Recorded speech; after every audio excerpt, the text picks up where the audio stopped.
لله رب العالمين والعاقبة للمتقين والصلاة والسلام على رسول الله محمد وآله وصحبه أجمعين. أما بعد. Honorable friends, my dear respected elders, brothers and sisters, Assalamu alaikum wa rahmatullahi wa barakatuh. The theme of 2019 is, during the khutbahs and the khawatiras inshallah, is exploring beauty within Islamic tradition and exploring beauty within the prophetic tradition, if I could simplify that. And we know that Rasulullah sallallahu alayhi wa sallam, Allah subhanahu wa ta'ala made him a rahmatan lil alameen, a mercy for the worlds. And each and everything that he done by habit, what he said, what he taught, every single thing of his was an inspiration for the immediate recipients. And then the Sahaba, the immediate recipients, conveyed that with amana. Until today, we are part and parcel of that long, rich cultural tradition of Islam. And hence it is important for us to reflect. And the khutbahs in Jum'ah is a unique occasion for us to spiritually connect with our tradition. And so around the theme of exploring beauty within the Sunnah, within our Islamic teachings, I was reflecting upon a dua, a supplication, which I was teaching some of our children recently. And the dua, if I give it away right now, we'll be like, yes, we know the dua. So when I went into the dua, the background, and I read the whole hadith, and I read the top of the hadith, starting from the book, the narrator of the book, the Imam of the Kitab, Imam Abu Dawood, rahimahullah, and how he connected this hadith with his chain to the Sahabi, and the Sahabi who said, the Prophet ﷺ taught me the specific dua. Now, if I just say that, will be okay. But I want to explore with you, I want you to explore with me, a little deeper. And each and every portion of this specific hadith is a pearl of wisdom in how Rasulullah sallallahu alayhi wa sallam imparted knowledge, how he inspired, how he was a motivator, a teacher, a loving fatherly figure, right? And a unique mentor. And how we could connect to this legacy of Rasulullah sallallahu alayhi wa sallam. So let us start at the Sahabi, who is the narrator of this hadith, the narrator of this dua. He is a Sahabi, a unique companion of the Prophet sallallahu alayhi wa sallam, which we would say a younger Sahabi. And the Sahabi is none other than Mu'adh bin Jabal, radiyallahu ta'ala anhu. Mu'adh bin Jabal, before I go into the hadith, so when I was reading it, and I want you also to think about this point, that when we read a hadith, we should be reading the hadith. It connects us to the Prophet sallallahu alayhi wa sallam. Abdullah bin Mubarak, a great scholar of hadith from the Tabi'een, most of the time he was either teaching, and once he was done with his durus, he used to be gone privately. So many people, students, told him that if he could spend more time with us. So he says, I try to spend as much time as I can with you and I impart what I know, but there are other things waiting for me which I feel my time with them is better. So he asked him, what are you referring to? He said, I start reading the ahadith of the Prophet ﷺ, and I visualize myself during that era and in that time. So for me to spend time around the Prophet ﷺ and read and study that is much more beloved than being around you all the time. So when we read the hadith, any hadith, always look into two things. Obviously you need the authentication, so the book of hadith has to be a solid, authentic one. So when you read the hadith name like Imam Bukhari, Imam Muslim or somebody, spend a few minutes to read up on them. This will increase our love for the people of hadith and ulama. And then focus also on the sahabi who is narrating the hadith. Check his name, note it down, and read a little bit up about everything is on Google now. Everything you can search it. You would have connected yourself with 2 people before you went into the hadith. Mu'adh bin Jabal, he accepted Islam at the age of 17 or 18 prior to the second bay'ah. And he was from the Khazraj tribe. And Rasulullah sallallahu alayhi wa sallam saw in him this quest of knowledge. So he taught, and he always stayed in the company of the Prophet sallallahu alayhi wa sallam as much as he could. Khair be as it may, at the age of 21 or 22, he was from those Sahaba in Medina who were actually giving fatawa, religious verdicts in the life of the Prophet ﷺ. Very few people had that distinction. From the Muhajirun Sahaba, we have the Khulafa, Abu Bakr, Umar, Uthman, and Ali, radiallahu ta'ala ajma'in, who used to give fatwa. And from the Ansar, Medina Sahaba, there were 3. Mu'adh was from them, Mu'adh bin Jabal, Ubay bin Ka'ab, and Zayd bin Thabit. These were 3, we say, muftis in the life of the Prophet. Rasulullah wasn't present all the time to give fatwa to the ummah. He had so many other things to take care of. These were the Sahaba who were mentored and they were teaching. So Mu'adh is from them.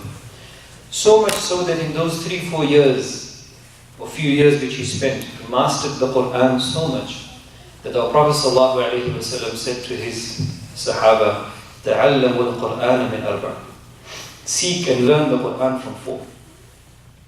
And he mentioned Mu'adh, go to him and learn your Quran. Mu'adh bin Jabal, Ubay bin Ka'ab, Abdullah bin Mas'ud, and Salim. 4 names. He said, go to these and you learn your Quran. And then after the Fatah of Makkah, see, I'm just trying to connect you with the Sahabi who's telling us the story. After the conquest of Makkah, Makkah needed an Imam, a Mufti. Mu'adh was the first Imam of Makkah. Rasulullah sent him to go and teach. Called him back after some time. When Yemen was conquered, sent him as an Imam and Mufti and a Wali of Yemen, constantly on the move. This Sahabi says to us in the hadith that on one occasion, أخذ رسول الله صلى الله عليه وسلم بيدي.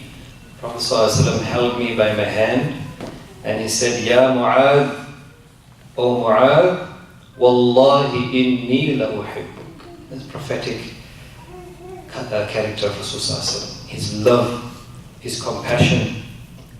Wallahi, by Allah, O Mu'adh, I love you. By Allah, I love you. Mu'adh, radiallahu ta'ala anhu. And so let's stop right there. We're going to learn a dua which the Prophet ﷺ was teaching him. But just start this hadith by Rasulullah ﷺ taking the attention of his student, his disciple, his sahabi, his son-like figure.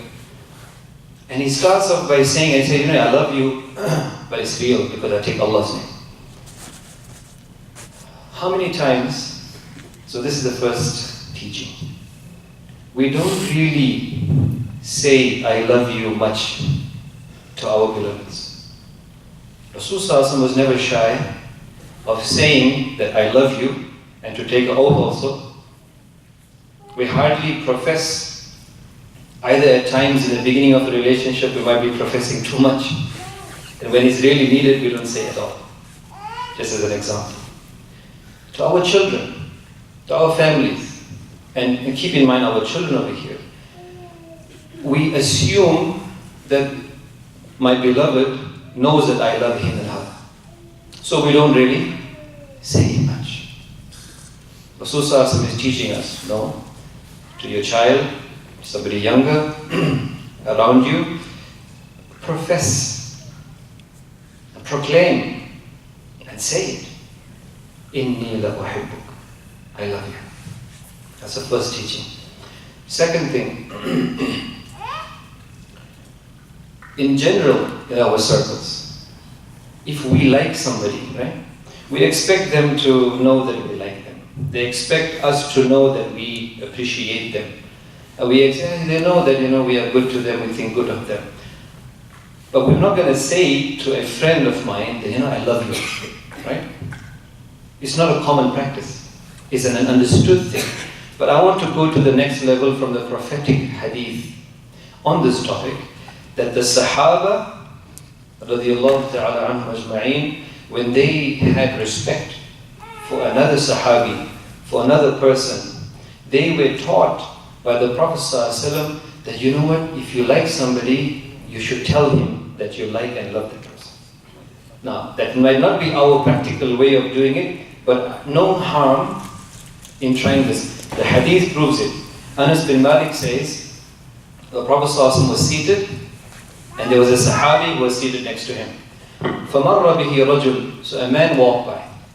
The Sahabi looked at this person, and he looked at the Prophet ﷺ. After he left, the one who was seated said to the Prophet, Ya Rasulullah ﷺ, Wallahi inni la uhibbu hada. I love this guy a lot. I love him for the sake of Allah. I respect him, I revere him, and I love him. So what the Prophet ﷺ said, أَأَعْلَمْتَهُ. Have you ever shared your feeling and said to this person, you're admiring him, you're revering him, have you ever said something good in that direction? أَأَعْلَمْتَهُ. Have you let him know? He said, La, I haven't let him know.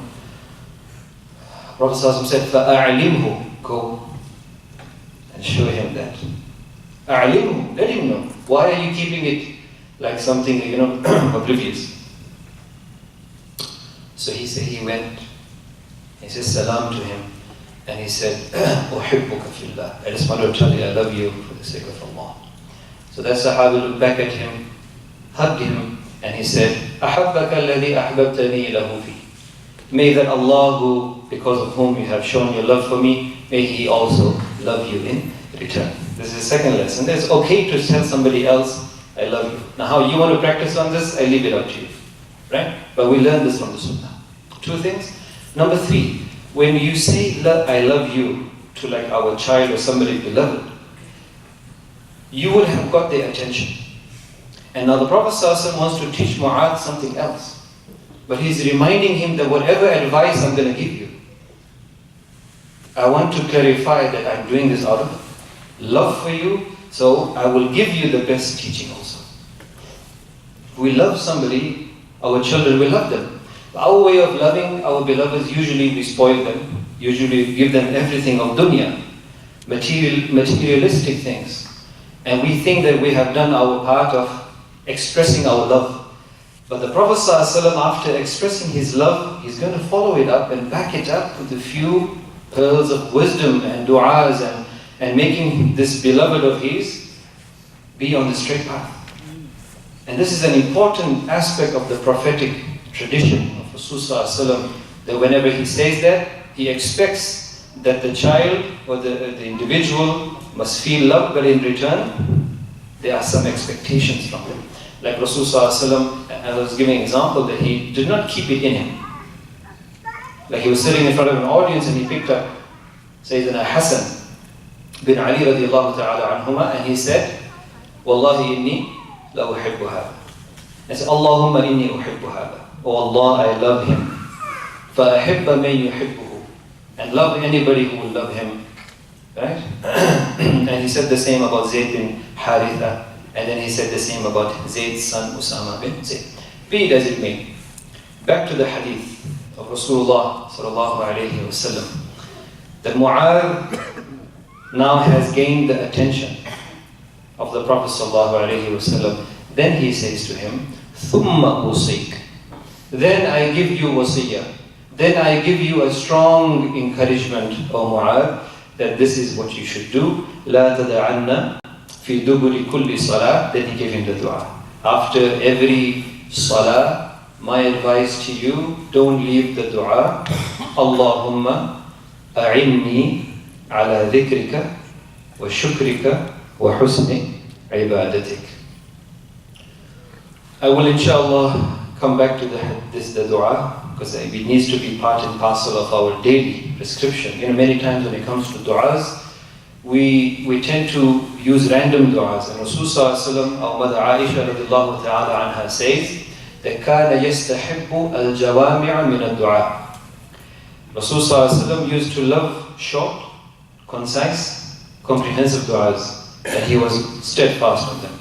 And he used to love from them, رَبَّنَا آتِنَا فِي الدُّنْيَا حَسَنَةً وَفِي الْآخِرَةِ حَسَنَةً وَقِنَا عَذَابَ النَّارِ. It covers everything in there. This dua which I have shared with you right now, Allahumma inni, has also all of the best things of dunya and akhirah. But be that may, I'll come back to that in the end, inshallah. Mu'adh bin Jabal radiallahu ta'ala anhu, the person who was nurtured and mentored in this unique prophetic method of Rasulullah sallallahu alaihi wasallam. And when I given you a short bio, his biography, we also found out that he was constantly being sent as a mu'allim, as a alim, as an imam, right? First in Mecca, then in Medina he was a mufti for the local Sahaba, and this is the age of 21, right? A mufti amongst the major Sahaba. And his title is also A'lamu bil halali wal haram. Some have attributed it as a hadith. The Prophet ﷺ said that the most knowledgeable of my ummah in halal and haram. Like it's a kind of a fadila al-juz'iyya. Mu'adh bin Jabal radiallahu ta'ala anhu, later on in his life, let us fast forward. How this, you can call it, circle of life, that 20 years, 30 years later, the tabi'i by the name of Abu Idris al-Khawlani. So I mentioned a few names today for our homework. Abu Idris al-Khawlani is also from Kibar al-Tabi'in, the major Tabi'in. His father was a Sahabi who lived with Abu Dhar radiallahu ta'ala. Abu Idris al-Khawlani says, دخلت مسجد دمشق. I entered the masjid of Damascus. Right? Masjid al-Dimashq. I entered the masjid. And فَإِذَا فَتَنْ بَرَّاقُ الثَّنَايَا. And I see there is a young man. بَرَّاقُ الثَّنَايَا with bright white teeth. Like he's smiling and you can see his teeth from far. Young, handsome person. بَرَّاقُ الثَّنَايَا. وَإِذَا النَّاسُ حَوْلَهُ وَمَعَهُ. And I see this large congregation around him. People have gathered around this young man. فَإِذَا اخْتَلَفُوا فِي شَيْءٍ. Whenever they're doing discussions. They're learning, they're talking, discussing masail, ahadith. Whenever they learn something, and if they have a difference of opinion, you say, ask him. And then there's a group comes to him and talks to him. أَسْنَدُوا إِلَيْهِ وَصَدَرُوا عَنْ رَأْيِهِ. Any question, Shaykh, tell us. Any discussion, any debate, what's your solution to this masala? And he gives an answer. And he's teaching them. So I was just amazed, he's saying. I was just amazed by the scene. The Shaykh like this, surrounded by an audience. I came here for my salah. So I went and I joined that group. فَسَأَلْتُ عَنْ هَذَا. So I asked a person in the audience, who's this? فَقَالْ هَذَا مُعَاذُ بْنُ جَبَلٍ. The person said, this is none other than Imam Hazrat Mu'adh bin Jabal radiallahu ta'ala. Now whatever was taught to him by the Prophet ﷺ, that system is carrying on, that mentorship. And he has a large number of audience around him, students, disciples. So Abu Idris al-Khawlani, who is one of the narrators of Sahih al-Bukhari, he says, instantly my heart started, the love of this individual started increasing in my heart. My niyyah, when I saw this Shaykh, right, was tomorrow, before this large audience comes and congregates around him, what am I doing away from the masjid? I should be from the first people to be sitting around him. He's dispersing and teaching the prophetic hadith and teaching us of Rasul sallallahu alayhi wa sallam, I should be the first person here. فلما كان من الغد, so the next day, هجرت, I got up and I went quickly, early, to that time when they used to meet. So when I went, فوجدته قد سبقني بالتهجير. When I went, it's empty, but there was one person in the masjid who was doing salah. ووجدته قد سبقني بالتهجير ووجدته يصلي. I found that the Imam, he was already over there and he was doing his salah. Alone, nobody else was there. So he beat me. I wanted to be there as a sign of respect before him. So he was there. And so when I went, I sat behind him. I waited for him to finish his salah. He's teaching us an adab. He said the adab of this unique individual was that I didn't want to come from behind him and tap him and say, salam. So, أتيته وجئته من قبل وجهه. So I approached him from the front, like out of respect. I went around and I sat in front of him, like how you sit. He says it's sitting in at-tahiyyat position. I sat like that with my knees in front of him. ثم سلمت عليه, and I said, السلام عليكم ورحمة الله وبركاته. So Mu'adh was looking down. When he looked up and he saw me, he said a glance. Our Shaykh says, rahimahullah, that the nisbah, the connection that the Sahaba had with the Prophet ﷺ, they gave it as a nisbah from the heart to the audience. And that's how the nisbah, we are all connected to the nisbah, connection. So when Mu'adh looked at him, with that effect of that barakah of nubuwwah, being in the company and mentorship of nubuwwah, Abu Idris says that when I said salam to him, I couldn't even have a conversation with him on any topic except that I said, Wallahi inni la uhibbuk. The same exact statement that the Prophet ﷺ said to Mu'adh. He said, I said to him, without knowing that hadith, I said, by Allah, I just love you, man. I have only loved him at this 2 minutes that I have sat over here with you. And yesterday I was in awe of your knowledge and the way you surrounded the people who surrounding you. So I love you, man, I love you. So he said, so Mu'adh looked at him and said, hold on a second. This claim is not an easy claim. If you are claiming this for me, Allah is it. So take Allah's name, because the Prophet ﷺ told him, Wallahi inni la uhibbuk. He said, I need you to be sincere. I don't want superficial, artificial respect and showing this. If you're part of this, you've got to be real. Allah is for the sake of Allah, and another translation you could use it as a qasam. By Allah, yes. He said Allah. He said, say again Allah. He made him say it 2-3 times. He said, clean up your heart. And leave everything outside. So he said it 3 times. And then when I said it the 3rd time, he said, come here. So he said, I was wearing a shawl, chadar. And he says, فَأَخَذَنِي بِحَوَّةِ غَدَائِي وَجَبَذَنِي إِلَيْهِ. So he pulled me a little bit by the corner of my shawl. He pulled me towards him. And I was a little bit far, so he pulled me and he held me. And he said, now that you have said this, let me impart to you something else. He didn't mention that hadith, but he said that Prophet ﷺ held me like this, mentored me and taught me a lot. Let me tell you one thing, because you've proclaimed your love, I'll tell you one thing about that. So he said that the Prophet ﷺ said in a hadith Qudsi. Hadith Qudsi means where the Prophet ﷺ says that Allah has said this. يقول الله عز وجل وجبت محبتي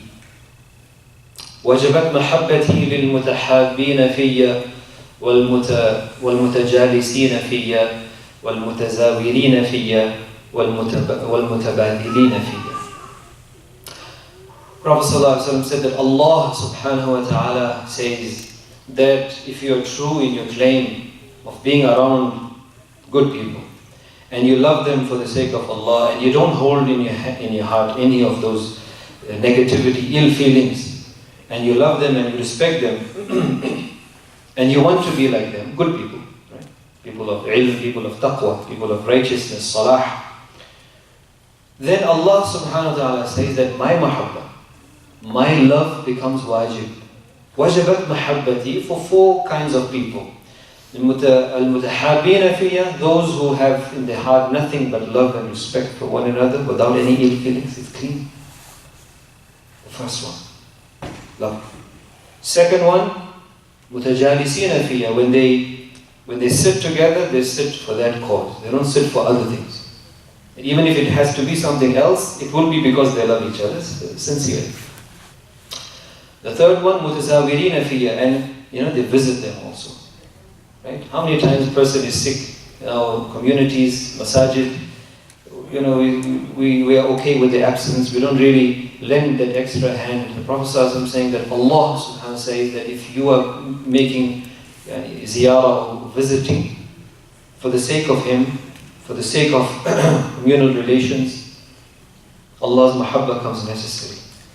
And mutabadilina fiyya, those who spend in good causes, those who spend in good causes for the sake of Allah's love, then Allah loves these people. May Allah make us, inshallah, from those. But anyways, Mu'adh was teaching this prophetic hadith and tradition, and you could say he was admitting this individual, Abu Idris, who after this 2-3 minutes of him listening, became one of the greatest scholars of hadith afterwards. He became the Qadi of Dimishq. He was from the ulama al-kibar, the major ulama of Damascus and Syria, after he changed his life in this mentorship of Mu'adh bin Jabal radiallahu ta'ala. Respected brothers and sisters, as I was mentioning, it's important for us to connect with the beautiful traditions which we have.